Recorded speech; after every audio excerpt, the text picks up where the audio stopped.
Good morning. I love the energy that a few Post-it notes brings into the room. That's my favorite.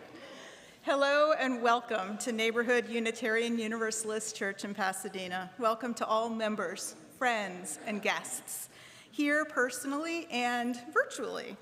My name is Elizabeth Sadlon. I'm a member of your Board of Trustees. Neighborhood Church creates and grows an inclusive community of faith connected by love, spirit, and service. We acknowledge our presence on the ancestral and unceded territory of the Gabrielino Tongva peoples, the traditional caretakers of the lands and waters of this campus. With respect for the rights and wisdom of Indigenous people, we acknowledge our harmful colonial histories and commit to decolonizing our own practices, to learning new ways of being in community, in good relationship with the Indigenous people of this land and with the land itself. Today's service is led by our interim minister, Reverend Dr. Teresa Cooley, with music by our music director, Dr. Zenaida Robles, associate music director, Wells Lang, and our terrific neighborhood choir. Please take a moment to silence your devices as we begin our service. Thank you for joining us as we continue to prioritize connection over perfection in this hybrid service, which is streamed and recorded on YouTube. Based on guidance from our COVID team, masks are recommended, though optional for congregants inside and optional outside. Families with young children are welcome in the sanctuary, in the narthex, or in our new family lounge in the living room of Neighborhood House right over here, where the service is live streamed on a big screen with a host to help you feel at home. Today, after our service, there is a procession through Neighborhood House and a reception afterward with great food. So I hope you're able to stay after the renaming ceremony. So everyone can participate in the renaming ceremony and reception. Today's cottage meetings will start at 1 o'clock. Instead of 12:45. The Ministerial Search Committee is hosting these small group conversations to get input from the congregation about our next minister. There's a general session today in the chapel and a final one this Wednesday on Zoom. I hope you will or have been able to participate in those. Also today, join our Civic Action Letter Writing Group. They'll be on the patio just outside the doors here. Yes, a powerful group of collective action across the congregation, writing letters to encourage voter turnout in swing states. Next Sunday, we'll have a letter writing party after the second service to wrap up these important campaigns. Mark your calendars for a congregational meeting, which will take place after the second service on November 13th. You asked for it, and we heard. The meeting will be a final step in describing our governance model, ministerial responsibilities, and financial health for our ministerial search congregation packet.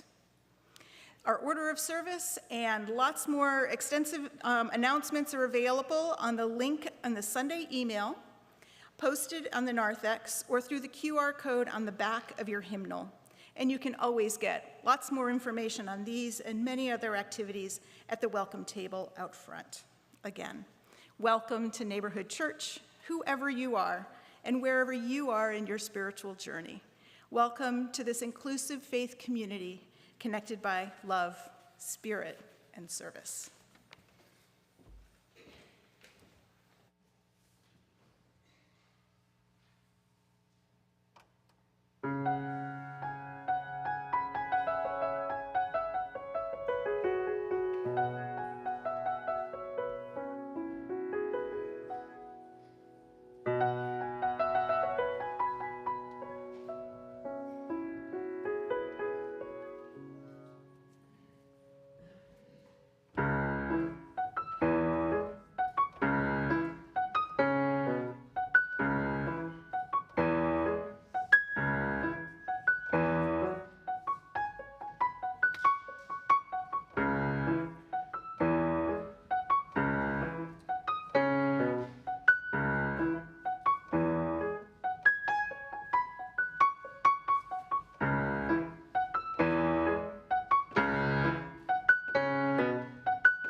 Our invocation today is called Only Begun by William G. Singford.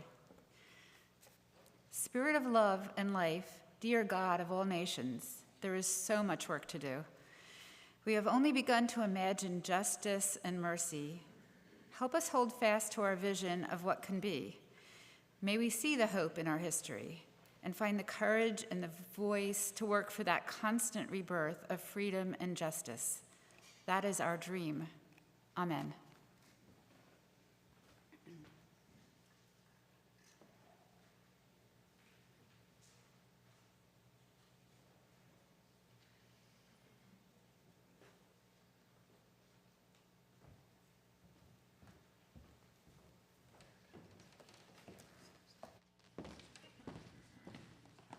Our opening hymn is number 1008 in your teal hymnal or on the screens above.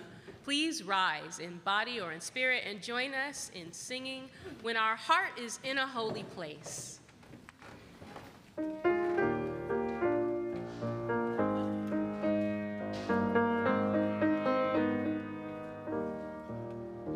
When our heart is in a holy place, when our heart is in a holy place, we are blessed with love and amazing grace. When our heart is in a holy place, when we trust the wisdom in each of us, every color, every creed and kind, and we see our faces in each other's eyes.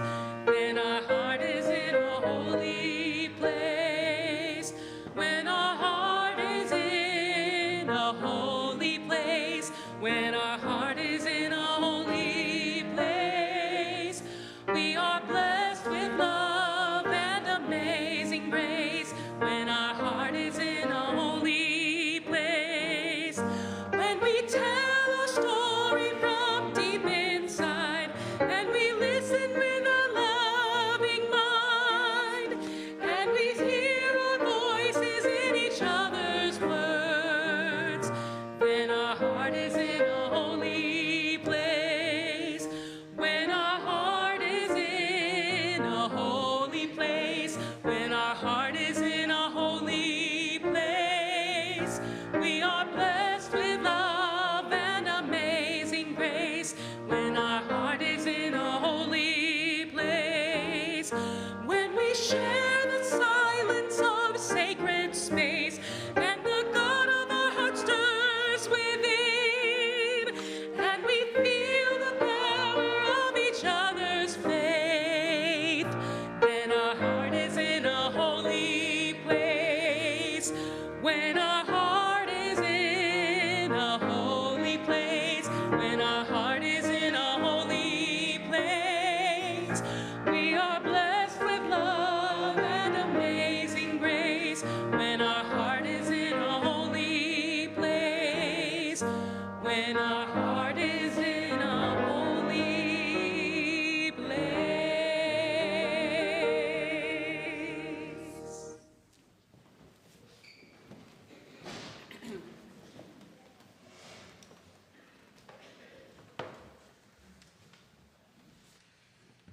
Good morning. I'm Matt Vasco, Neighborhood's Director of Religious Education. Can I please have all of the children and youth to the front for a story for all ages, please?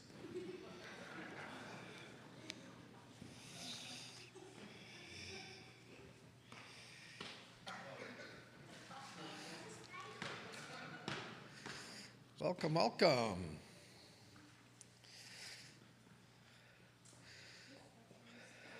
So good to see you all this morning. Thank you for being here.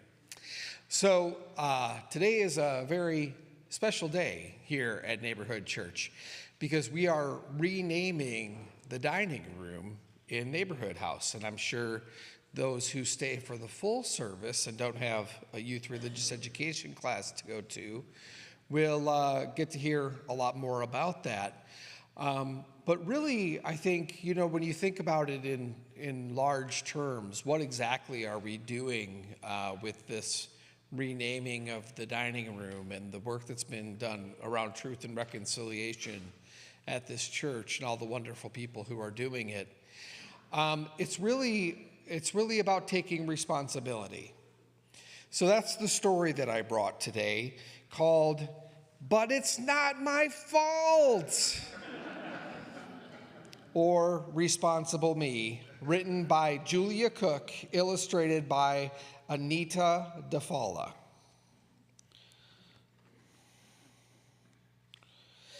My name is Norman David Edwards, but everybody calls me Noodle.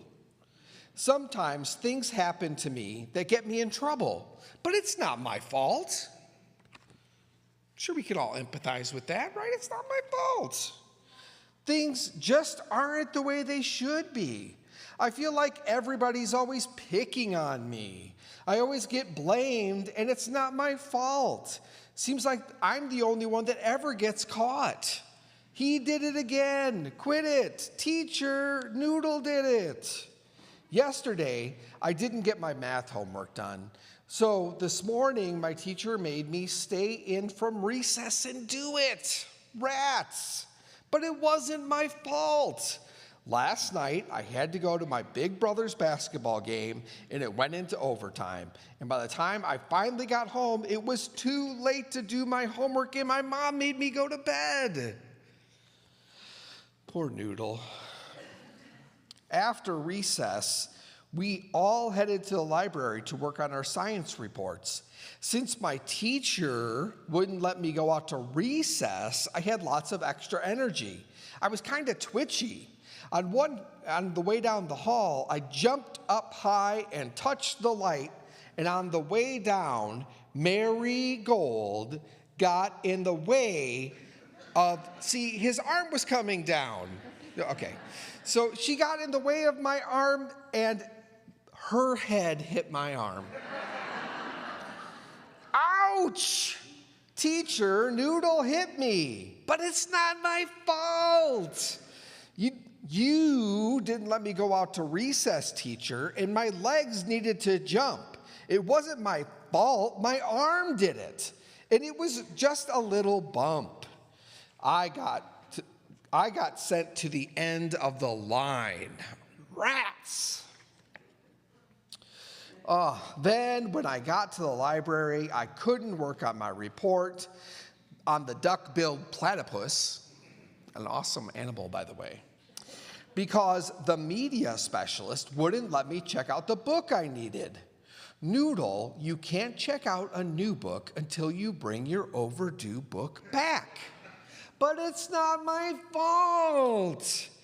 I looked in my backpack this morning as soon as I got to school, but my mom didn't remind me to put it in there. So please, can't you bend the rules? Nope. Rats. Poor Noodle. Then he has a similar experience in PE. The day's just not going well. Noodle, please stop talking. But it's not my fault. Georgie talked first. Noodle, please stop lollygagging. But it's not my fault. I was born this way. Besides, the pencil sharpener needed to be emptied. Noodle, you just interrupted again. But it's not my fault. My mouth is addicted to talking. Noodle, we don't stick our tongue out at other kids, but it's not my fault. TJ did it to me and then stared at me, so I had to do it back. Besides, it doesn't say we can't do that in the school handbook. So there. Just as my teacher was about to say Noodle for the 50,000th time, the bell rang. Phew! Noodle, my teacher said, please stay after for a minute so we can have a talk. Rats. Noodle, my teacher said, today you had a rough day. Yeah. But it's not my fault, I said. Noodle, there are no buts in my sentence. Today you had a really tough day and tomorrow is a brand new day. I can't wait to see what you can do tomorrow. Have a safe walk home. When I walked into my house, my mom gave me the unibrow. I could tell just by the way she looked at me that I was in trouble. Rats. Noodle, your teacher emailed me and told me that today at school you had a really rough day. But it's not my fault. And then he just recaps his entire day to his mom and how nothing was his fault. And finally he says, things just aren't the way they should be. I feel like everybody's always picking on me. And I always get blamed and it's not my fault. Seems like I'm the only one that ever gets caught. Poor me. Noodle did that. Noodle did it. Stop it, Noodle. Noodle, I'm not talking about fault. I'm not talking about whose fault it is. I'm talking about responsibility. You are responsible for the things you do, for your choices at home and your choices at school. Blaming others is a reason, but it's not an excuse. If you keep playing this game, you surely will lose. You are in charge of letting me know when you have homework. You are in charge of returning your library books. And you are in charge of your legs, your arms, your hands, your voice, and your tongue. Today, you made a few mistakes, and it caused your day to be rough. But don't blame others for your poor choices, because that will make your life tough. Instead, focus on what needs to be done. Whenever you make a mistake, own up and become more responsible for the choices you've made. Noodle, everybody makes mistakes, and mistakes can be a good thing. Because every time you make one, it gives you a chance to learn something, right? That's called growth mindset. Yeah. Yeah, learn from your mistakes. If you blame other people for your mistakes, you give away your chance to learn. Don't make an excuse when you've done something wrong. Just own up and say, yep, I did that. Now, what can I do to improve my situation? His mom brings out a magic wand. It says, problem-solving wand. Noodle, I love you with all my heart, and I wish I could solve all of your problems for you, but I can't. My job is to teach you to become your own problem solver. The next time you make a mistake, on the inside, think, yep, that was me. And it's going to be hard, but like everyone says, the good stuff in life is not free. If you're brave enough to own your mistakes, imagine how great you'll become. You'll learn a lot and you'll make better choices, and your life will be so much more fun. Don't be a blamer. You're better than that. Use your mistakes to help you grow. Get rid of the phrase, but it's not my fault, and show the world how much you know. So the next day, Noodle goes back to school, and he has a much better day. He returns his overdue book. He gets the platypus book that is so necessary and needed. And the teacher says, Noodle, yesterday you had a really tough day, and today is a brand new day. Can't wait to see what you do with your day. Noodle makes better choices, and he gets a big banner that says, way to go, Noodle, you did it. You took responsibility for your actions. I'm so proud of how brave you are. As a reward, I'm going to give you an extra day to get your rough draft done. When you hand it in tomorrow, it won't be counted late. But my brother has another basketball game tonight, and I guess I won't be going. Rats. The end. Woo. So there can be a cost to taking responsibility, but I think in the end, it's worth the cost. I shared a story with the kids today in Family Chapel of a time when I accidentally broke a mirror when I was a kid. And it was really hard for me to take responsibility for it, but there was no one else to blame. It was clearly my fault. And my parents made me pay for a new mirror. And it was expensive, and it took a long time for me to pay it off. But in the end, I felt proud because I knew I took responsibility for it, and I paid for that mirror that was up there on the wall. So just something to keep in mind. We're dealing with some hard history here at Neighborhood Church, and we could have just as easily said, but it's not my fault. I wasn't even alive when that stuff happened. But instead, we're taking responsibility, right? And we're dealing with the history. And hopefully we'll have a brighter future because of it. All right, thanks a lot. Let's go to our YRE classes.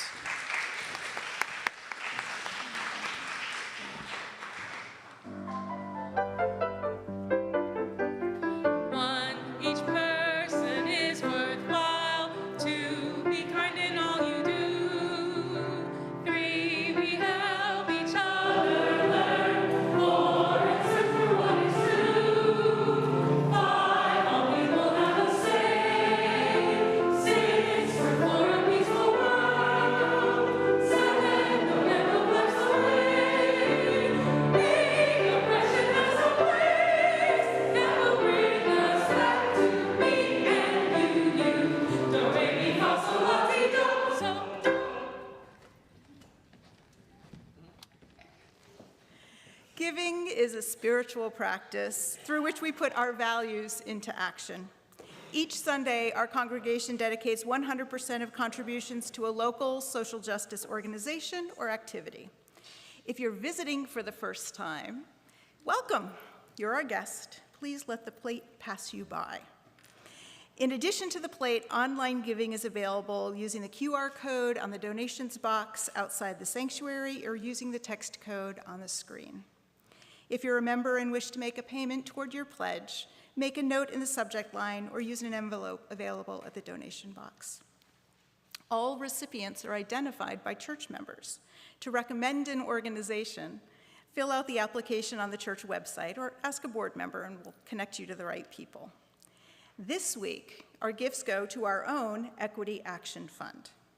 The Equity Action Fund supports immediate work in this year of the Truth and Reconciliation and the Eighth Principle Committees. Thanks to generous contributions, we've already matched a grant to fund an art installation commemorating this Truth and Reconciliation process. Additional funds are needed to expand the installation from the dining room into the sanctuary. In addition, this fund will support activities identified by the congregation to live into our eighth principle. Today, I am grateful for a chance to contribute again to this fund in honor of three incredible people. First, for the inimitable and beloved and now deceased Irene Berkner, who called the congregation to action, yes, with her discovery of Milliken's role, and we'll hear more about that in a little bit. For Donna Perkins, who has led the Truth and Reconciliation Committee and process for 4.5 years through so many more steps and discoveries than she imagined was when she started. And for Taylor Chazen, who led our process of considering the eighth principle last year and remains steadfast in his commitment to living into it. Through the Equity Action Fund, my financial gift celebrates the commitment and vision of these three people and helps ensure that our work and their work continues to transform us as a faith. Thank you for giving generously to this faith community.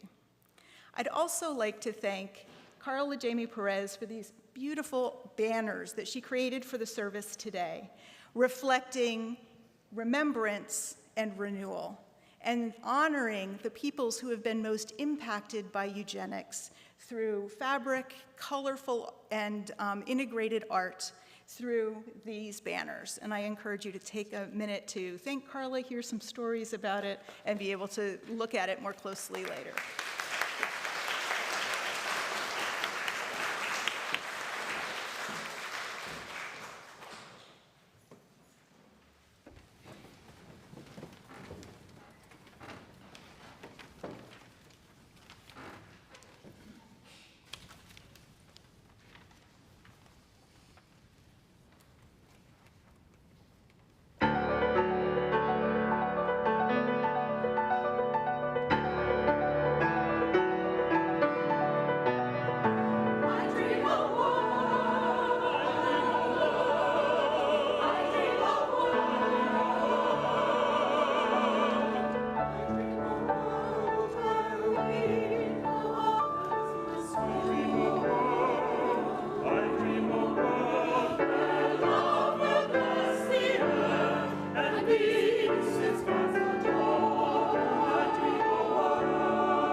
Fantastic. Thanks, guys. So, as you heard, we are talking today about the truth and reconciliation process that we've been undergoing for the last 4.5, 5 years. And an introduction to that, for those of you who don't know this process, is going to come in a conversation that I recorded with some of the initial founders of this that we recorded for a General Assembly workshop. So, guys, can you show the video?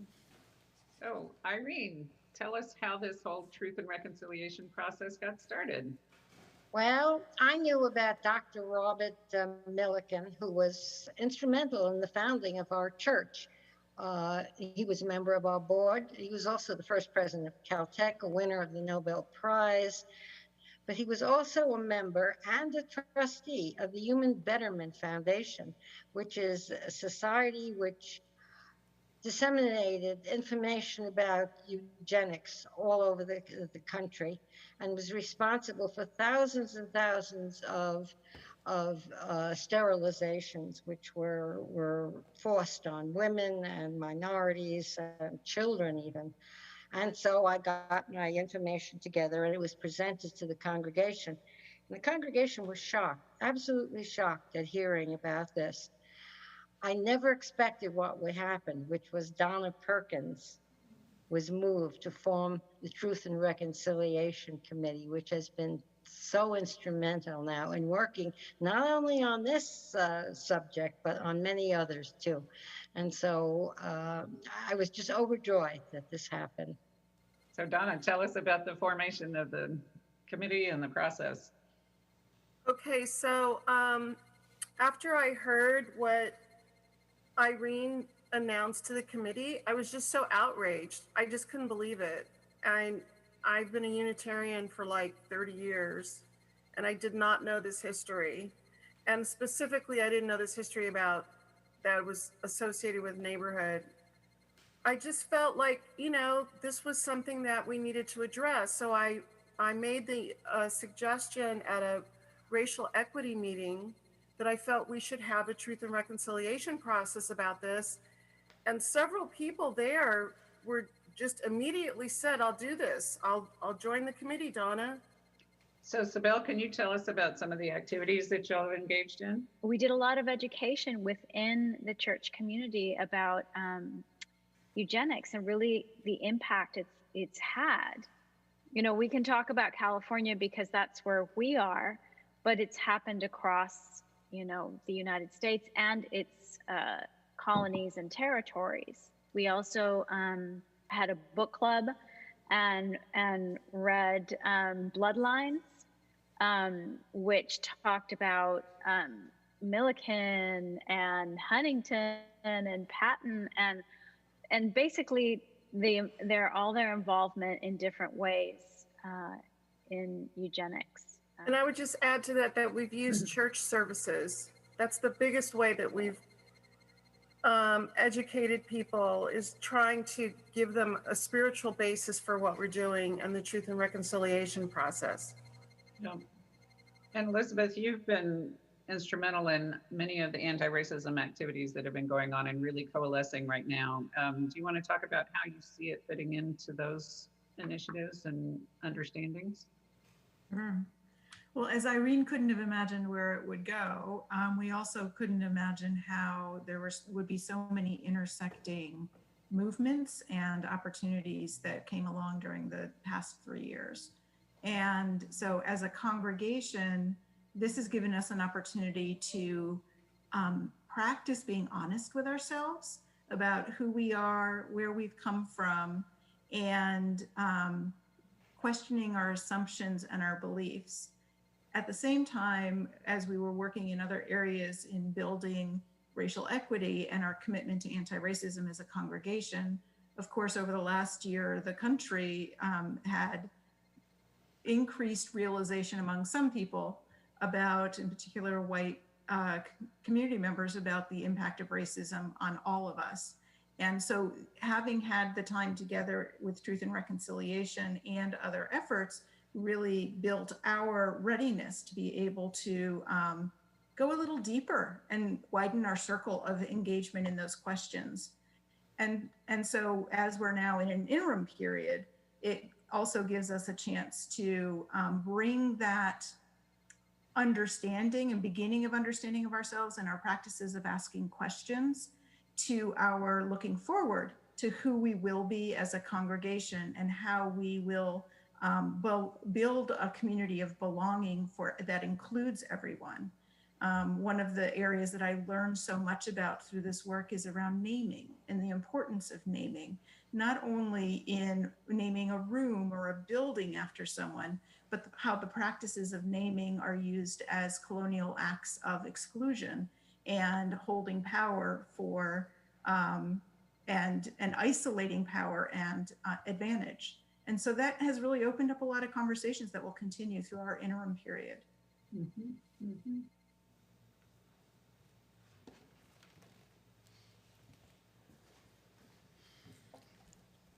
So that video was shown at General Assembly 2 summers ago, and another extended version was shown at this last General Assembly. So people have been watching and been inspired by the work of Neighborhood.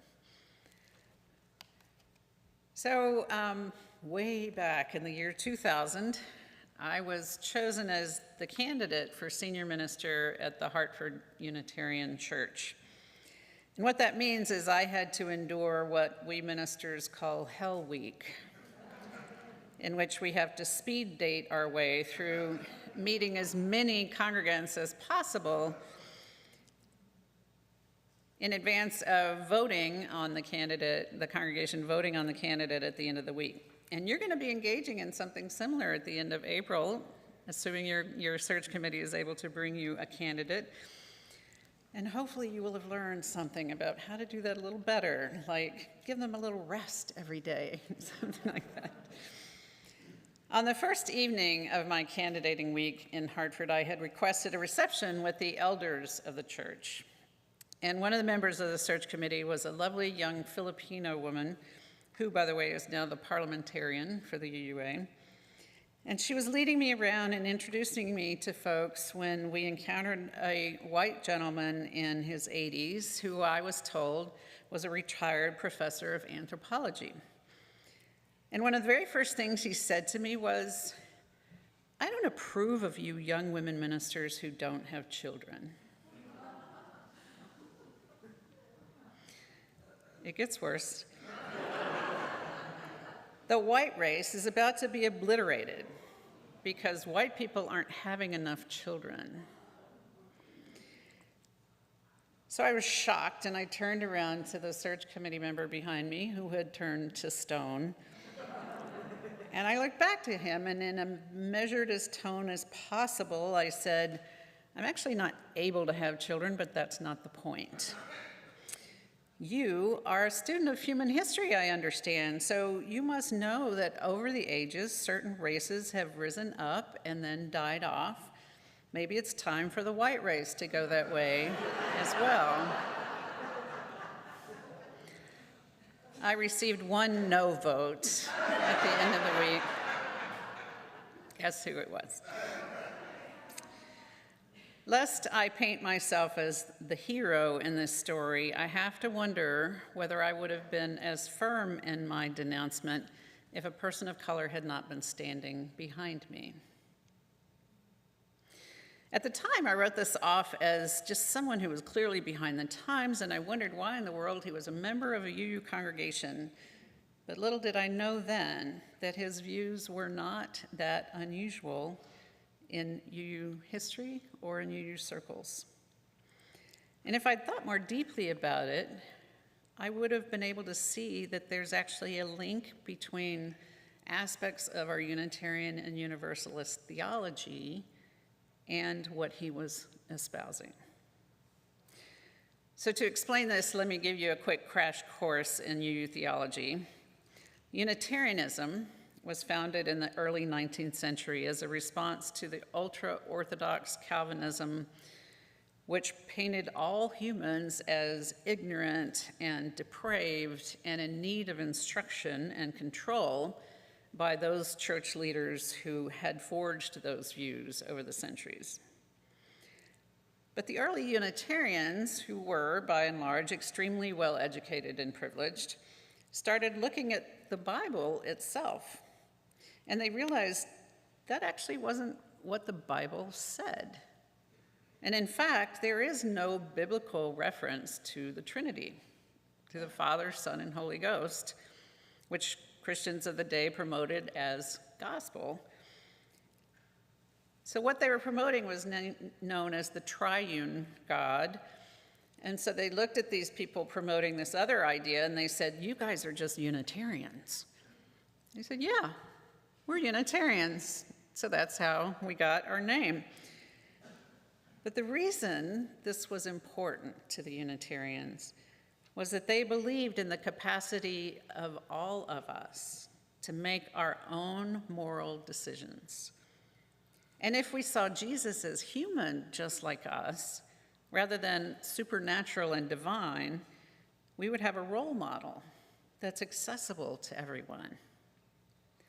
The Universalists, who were founded just a little earlier than the Unitarians, also rejected a Calvinist construct, but they were really focused on how the Calvinists presented God as this angry, judging God. Because in their reading of the Bible, God was a loving God who held out the possibility of salvation to all, universal salvation. So another oversimplified way of putting this is that Universalists believed that God was too good to damn humankind, and the Unitarians believed that humans were too good to be damned. As these theologies developed separately and then together by the mid-20th century, they progressed from questioning religious authority to questioning the Bible itself, to then uphold what was known as humanism, the belief that we humans need to take responsibility for our time on earth and not depend on a supernatural God to fix things for us. Certainly, there were and still are people in our movement who revered the Bible and Christian wisdom, but humanism became pretty much the standard in UU churches by the 1960s and 70s. I still consider myself a humanist in some ways, and I'm sure many of you do as well.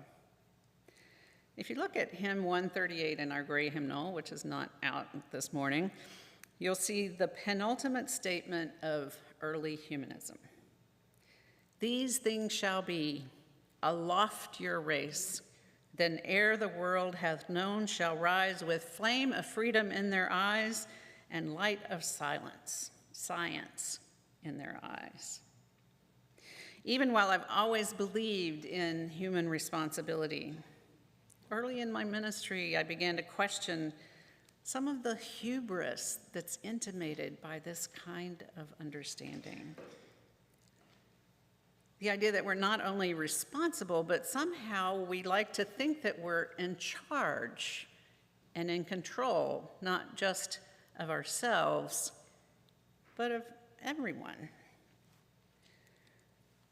It really wasn't until I came here to Neighborhood and learned about this great work that you've been engaged in that I became even more deeply aware of the problematic nature of those assumptions. And in fact, how deeply damaging those ideas have been over the years. For even while we have luminaries in our history who have fought against slavery and imperialism and totalitarianism, we also have those, not just marginal people, but leaders in our movement who believed in humankind in their image. In other words, white, Nordic, they use that word often, privileged, educated people needing to protect our hegemony, just as that older gentleman in Hartford. I could depress you even further by going into more detail about how Unitarians and Universalists, not just Robert Millikan, a Supreme Court justice, ministers, social anthropologists, promoted not just a passive idea of human selection, but a proactive one of eugenics. But that's not necessarily my purpose here today. My purpose is to name and acknowledge and ask us all to take responsibility for the ways in which we have created harm. And my hope is that by doing so, we can find new energy. We can scrape away all these misconceptions and all these ways in which our theology has been perverted, and instead find a new engagement and a new hope for fulfilling our theological convictions that affirm the worth and dignity of every human being. My colleague Nancy McDonald Ladd wrote an excellent book about this in 2018 called After the Good News, Progressive Faith Beyond Optimism, in which she fearlessly faces this shadow side of our progressive and optimistic ideals. And on her office wall, she says she has a taped up picture of a Peanuts cartoon in which Charlie Brown comes up to Snoopy, perched on his doghouse, typing away at his typewriter. And Charlie says, "I hear you're writing a book on theology. I hope you have a good title." And Snoopy replies, I have the perfect title. Has it ever occurred to you that you might be wrong? So the point of this work in unearthing our hubris is not to tear us down, but to find a humble path toward understanding our role in the world as partners in creation, not architects of it. And so to commemorate this shift in our understanding, I've given you all a little thin piece of paper. You might want to write something on the hymnal because it can tear easily. And what I want you to put on that little piece of paper is something that you want to let go of.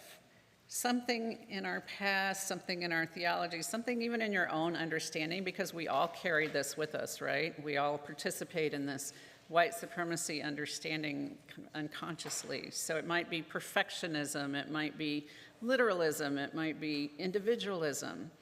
Something that you really want to try and signal that you're trying to let go of. Write that on that little piece of paper. And while you do that, can we show the slide, guys, of let's hold in our hearts these people who have been affected by forced sterilization. Just a few out of the hundreds of thousands. And others in the next slides. And you may have people in your family that you know of also so affected. So as we enjoy the beautiful anthem, I invite you to come forward with your little slips of paper, and I'm going to give you something fun to do with it.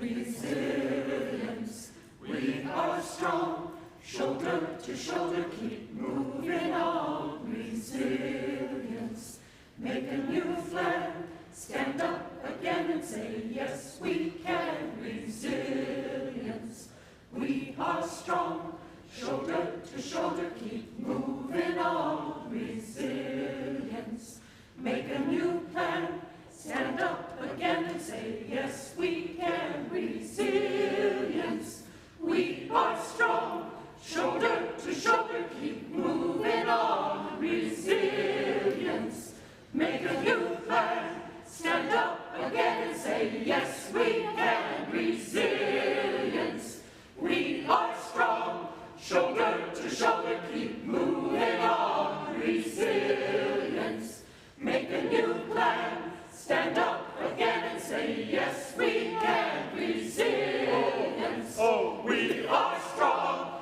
shoulder to shoulder, keep moving on. Resilience, I want to make it and I know we will. Yes, stand up again and say, yes, we can. Resilience, oh, we are strong, shoulder to shoulder, keep moving on. Resilience, I want to make it and I know we will. Yes, I know we will. Yes, we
promise I'll hardly tell this.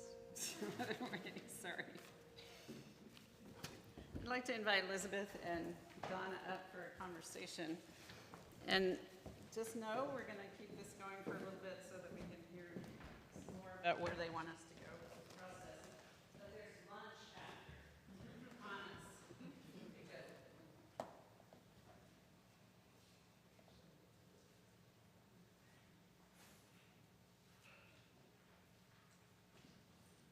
So since Donna's been a part of this from the very beginning, I wanted to ask you, Donna, was there something that really surprised you as you went through this process? Yeah, I would say that the main thing that surprised me was just how it blossomed. It just grew and grew and evolved. The more people found out about it, the more they wanted to be a part of it. And then each person contributed some strength of theirs, some interest, some passion, or they had a connection to a community organization. And that led to us getting involved, and that helped us with our reparations efforts. So it was just very unforeseen where this would all go, but it turned out to be something really creative, and I didn't see that coming. And Elizabeth, in our little video, you mentioned how it ended up informing our interim work. Do you want to say a little bit more about that? Sure.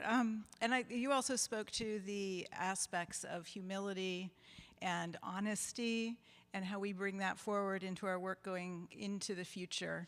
And when I think about the Truth and Reconciliation helped us be able to have hard conversations and find that we were then readied and we built skills and trust with each other to be able to have more hard conversations.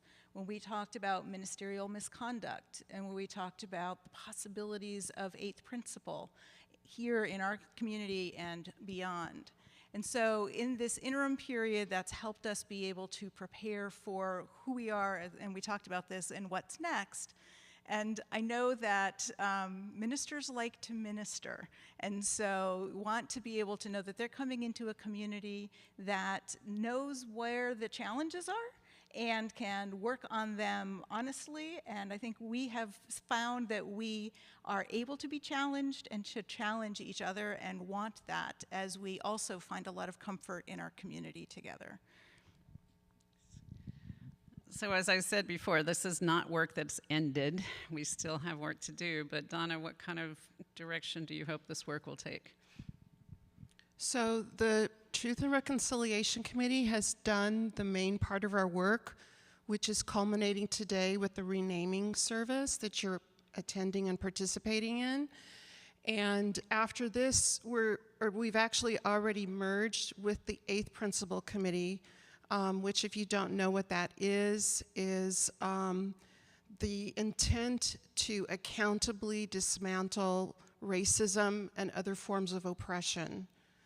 And so the work that the Truth and Reconciliation Committee has done will help to implement the eighth principle. So we're going to work with them on that, and then there are some grants that we received to commemorate the work that we've done, and in a documentary way, but also in an artistic way. And so we're going to continue to administer those grants as well while we're part of the Eighth Principle Committee. So just my last question for you, Elizabeth. How do you feel like this work has transformed the work of the board and the leadership of the church? I think it's been a key part of us asking ourselves how we can be honest together and to be able to lead with voices that in the past have not been heard, and to be able to ask questions together in conversation with the congregation, whether we are making decisions or discerning a path forward. I think it's identified skills and passions that we have.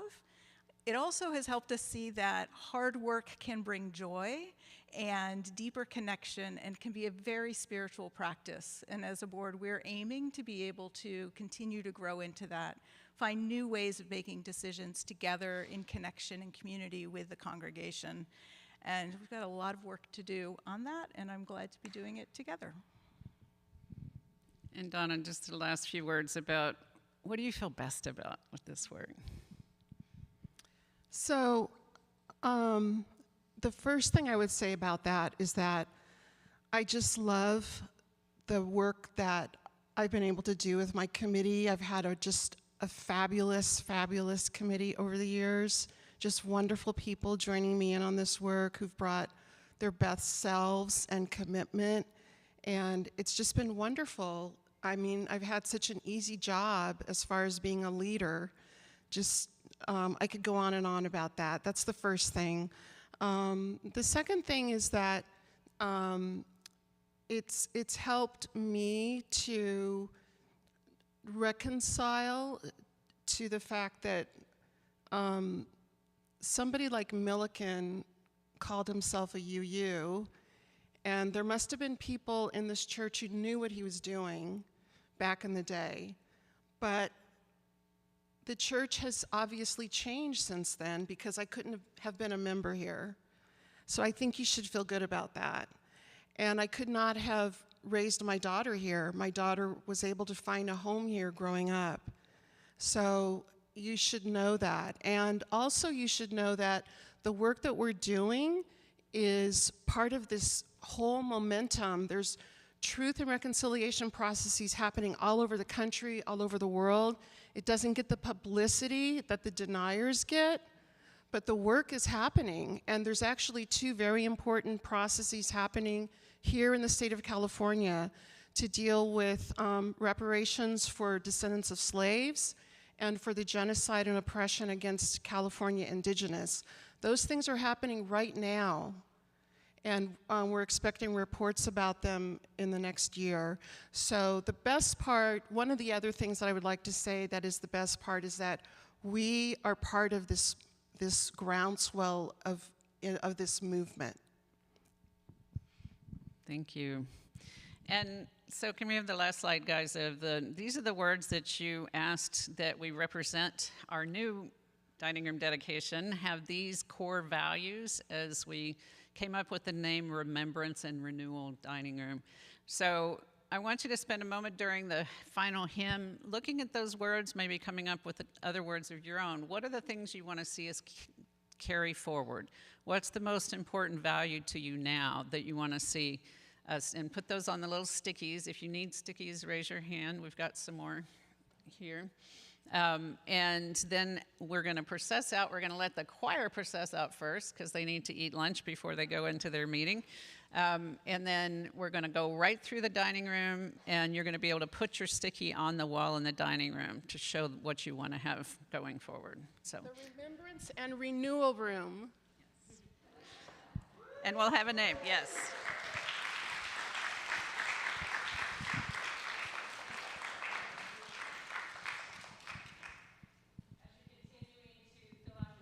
You can go ahead and continue to work on that, and we can get the hymn started for you. Our closing hymn is 1054. Please rise in body or in spirit, continuing your work, and we'll sing together, "Let This Be a House of Peace."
I'd like to invite all of the past and present members of the Truth and Reconciliation team to come forward, and I want to recognize Luis Sierra Campos, who was our staff member for this process for many years. So Luis, feel free to come up if you want.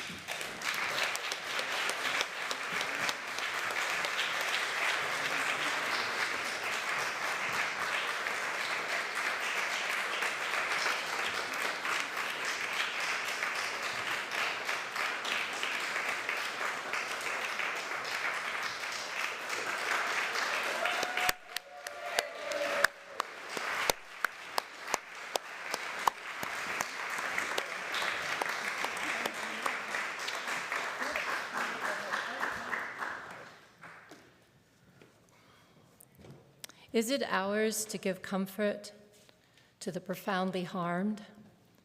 If we do not, who will send a shaft of light and pierce the container of our own fears of remembering and risk the pain to privileged selves as we draw out the splinters of repression? Because the splinter that remains festers, and it was a splinter of toleration, of tolerating of our own choosing when we did not act in the past, but allowed forces to take hold within and without.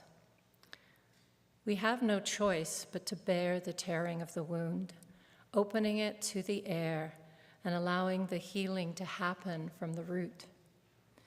The healing has begun, and let this be our strength. Let's rise as we are able and move together with somber and open hearts to acknowledge the violence, honor the survivors, and recognize Indigenous peoples and ancestral lands. Let this space call to us personally and collectively to face fears, to shine light on the past, our present, and our future in beloved community. As Emily Dickinson said, we never know how high we are till we are called to rise. And then, if we are true to plan, all our statures touch the skies.